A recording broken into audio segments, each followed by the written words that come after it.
Hello Radha स्वामी family, कैसे हैं आप सब। उम्मीद करती हूँ आप ठीक होंगे। चैनल को लाइक करें, सब्सक्राइब करें, कमेंट करें और आपकी सपोर्ट की बहुत बहुत ज़्यादा ज़रूरत है। प्लीज़ सपोर्ट करें और आपका दिल से शुक्रिया होगा।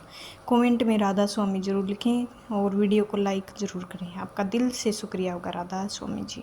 जी राधा स्वामी जी। आज हमारा क्या हाल है, आपने कभी सोचा है? कभी आपने नाम लिया है या फिर आप कोशिश करते हैं कि आज हम नाम करें, सिमरन करें। 2.5 घंटा हुआ है या नहीं हुआ है, कोई भी मतलब नहीं होता है। क्यों नहीं होता है? कभी आपने सोचा है? नहीं सोचा है। सोचने की आपको आवश्यकता है, सोचना भी चाहिए। और आज का सत्संग हम शुरू करते हैं। हमारा हाल है वो कुछ भी नहीं है। हम भी जाते हैं सत्संग में, सुनते हैं, पल्ले कुछ बांधते नहीं हैं। जो चीज़ हमें अमल लानी चाहिए वह पूरी तरह से ला ही नहीं रहे। कार्रवाई पूरी करते हैं, लो जी हम दुनिया पुरिया खाई चली हैं और ऐसा कुछ हाल हो गया है। मालिक जो विसार के रखा हुआ है, यहाँ बाबा जी महाराज फरमाते हैं सब कुछ अपना एक नाम है, वो है सिमरन। एक चीज़ के लिए हमें वक्त निकालना चाहिए और उस चीज़ के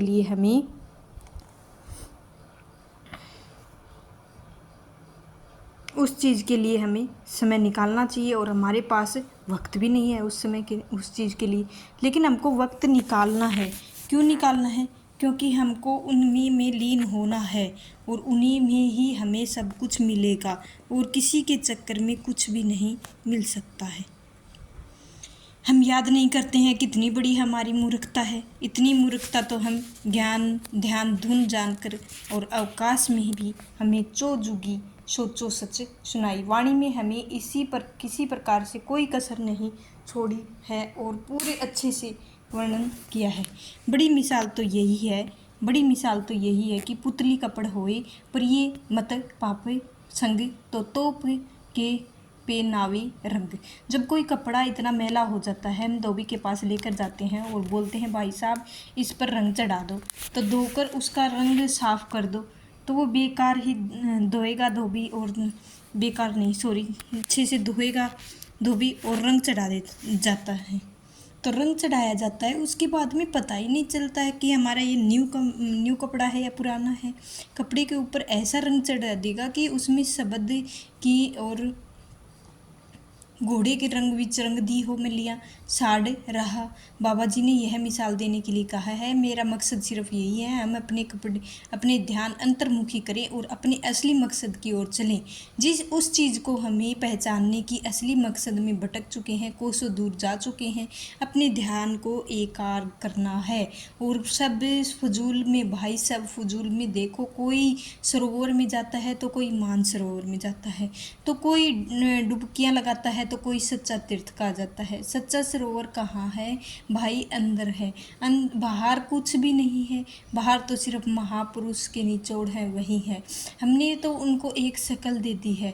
हमें थोड़ा सा भी ये सोचना चाहिए कि मालिक हमें विवेक की ताकत दे रख दी है और यह हमारी सब चीज़ें करना सही है और उन्हीं के साथ जुड़ते हैं और जुड़ते रहेंगे। अगली कड़ी में फरमाया गया है चश्मे दिल से देख यहाँ क्या क्या तमाशे हो रहे हैं। दिल सत्ता क्या क्या तेरे दिल सताने के लिए। अब बाबा जी महाराज जी फरमाते हैं कि भाई आँख खोल क्या तमाशे हो रहे हैं देख। हर किसी की कोई ना कोई पार्ट अदा करने के लिए दिया गया है।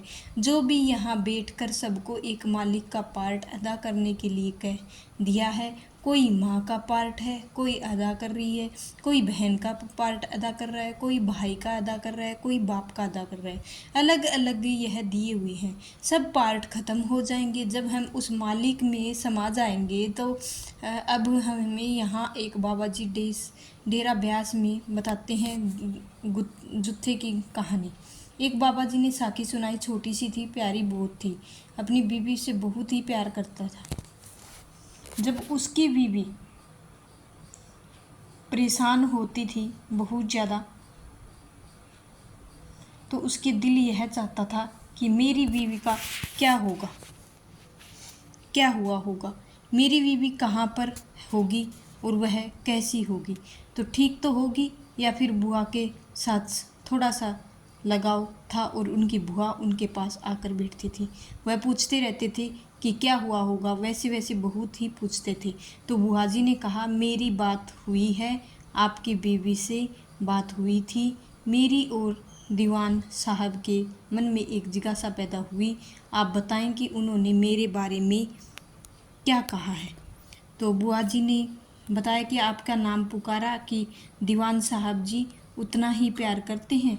वो कहने लगे कि कौन दीवान साहब, अब देखो, अब शरीर की हद देखो, शमशान घाट तक है, उसके आगे कभी नहीं चलने वाला है। रिश्ते नाते सब कुछ जिंदा हैं, तब तक हैं, मरने के बाद कोई रिश्ता नहीं है।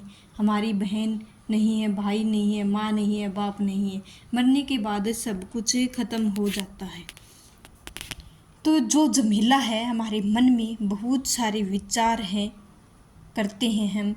विचार क्यों करते हैं, चलो देखे हैं। हुक्मी आदम और सब कुछ हुक्मी जाए, और मूर्ख के आपे आंधे अंध कमाए। अब जानिए कि उनकी मर्जी, जाना कि उसकी मर्जी से है, आना उसकी मर्जी से है, उसकी ही मर्जी होनी है। सोच विचार करने की ज़रूरत है हमें। मालिक हमने बसारना नहीं है, और मालिक को हमने हर पल सवास याद रखना है। हजूर जी एक बाप और बेटी की भी मिसाल देते हैं कि फरमाते हैं कि एक बाप और बेटी जब मेले में जाते हैं तो बहुत सुंदर मेला लगा हुआ था, वहाँ पर सब कुछ भरा हुआ था। बेटे ने बाप को उंगली पकड़ी हुई थी, देखो यहाँ तक कि उंगली पकड़ी हुई थी। अब तो वहाँ उसका रंग तमाशा सारे अच्छे लगते थे, बहुत खुशी मानता था। उसी मेले में अगर आप बाप की उंगली छूट जाए तो उस रंग के तमाशे उसे फीके लगने लग जाते हैं। तो यहाँ पर हम विचार करना चाहेंगे कि क्या हमने अपने बाप की उंगली पकड़ रखी या नहीं। थोड़ा सा विचार ज़रूर करें, क्या हमने बाप की उंगली पकड़ रखी है या नहीं, अपने बाप को कहना है मानते हैं या नहीं। महाराज फरमाया करते हैं कि माँ बाप नहीं छोड़ते हैं, बच्चों को बच्चे माँ बाप से अलग हो जाते हैं। यहाँ तक भी बात देखो, यहाँ पर भी फरमाई जाती है कि हम ही दूर हो बैठे हैं, मालिक ने हमें सारा बसारा नहीं है, हमने मालिक को विसार दिया है।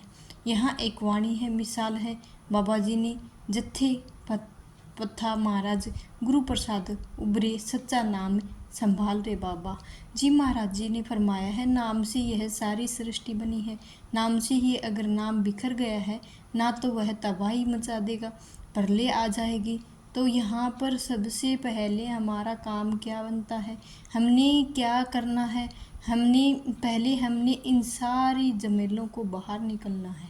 उसके बाद हमें अपना जीवन को अच्छे से व्यतीत करना है और अपने जीवन में पूरे सहयोग से स्मरण करना है। तो राधा स्वामी, आज की वीडियो इतनी रहेगी राधा स्वामी जी, क्योंकि मेरी थोड़ी तबीयत डाउन है, उसकी वजह से मेरे से वीडियो थोड़ी कम बन रही है आजकल। आप पूरा सहयोग दें राधा स्वामी जी।